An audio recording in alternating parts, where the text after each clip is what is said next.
తెలంగాణ రాష్ట్రంలో ఇంటి సమస్యల పరిష్కారానికి ప్రభుత్వం వేగవంతమైన చర్యలు ప్రారంభించింది. ముఖ్యమంత్రి రేవంత్ రెడ్డి భద్రాద్రి కొత్తగూడెం జిల్లా బెండాలపాడులో నిర్వహించిన ప్రత్యేక కార్యక్రమంలో మాట్లాడుతూ వచ్చే 2 ఏళ్లలో మరో 4.5 లక్షల ఇందిరమ్మ ఇళ్లు మంజూరు చేస్తామని అధికారికంగా ప్రకటించారు. ఈ కార్యక్రమంలో ముఖ్యమంత్రి ఇప్పటికే పూర్తి చేసిన ఇండ్లలో గృహప్రవేశం చేసుకున్న కుటుంబాలను కలిశారు.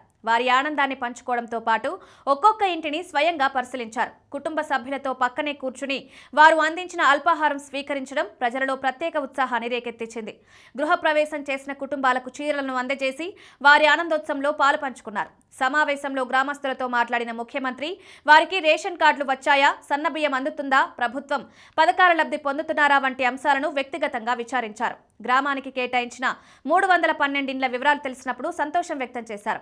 పిల్లలను చదివించి భవిష్యత్తు బలోపేతం చేయాలని, పెళ్లిళ్ల తర్వాత కూడా వారికి ఇందిరమ్మ ఇల్లు అందిస్తామని హామీ ఇచ్చారు.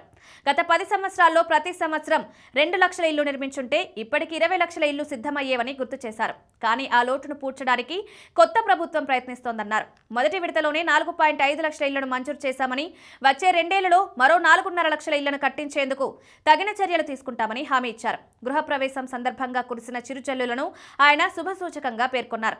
తెలంగాణ ప్రభుత్వం అమలు చేస్తున్న ఇందిరమ్మ ఇళ్ల పథకం కింద లబ్ధిదారులకు ఇంటి నిర్మాణానికి ఆర్థిక సాయం 4 దశల్లో లభిస్తుంది. లబ్ధిదారులు సొంతంగా ఇంటి నిర్మాణం ప్రారంభించిన తర్వాత దశల వారీగా పూర్తి చేసిన నిర్మాణ పనుల ఆధారంగా ఈ నిధులు వారి బ్యాంకు ఖాతాల్లోకి నేరుగా జమవుతాయి. మొదటి దశ కింద ఇంటి పునాది నిర్మాణం పూర్తయిన తర్వాత ₹1,00,000 జమ చేస్తారు. రెండవ దశ కింద గోడల నిర్మాణం పూర్తయిన తర్వాత ₹1,25,000 జమ అవుతుంది. మూడో దశ కింద ఇంటి పైకప్పు నిర్మాణం పూర్తయిన తర్వాత ₹1,75,000 జమ చేస్తారు. నాలుగవ దశ కింద ఇంటి నిర్మాణం మొత్తం పూర్తయిన చివరి విడతగా ₹1,00,000 జమ అవుతుంది. అధికారులు నిర్మాణ పనులను పరిశీలించి ధృవీకరించిన తర్వాతే ప్రతి దశకు సంబంధించిన నిధులు విడుదల చేస్తారు.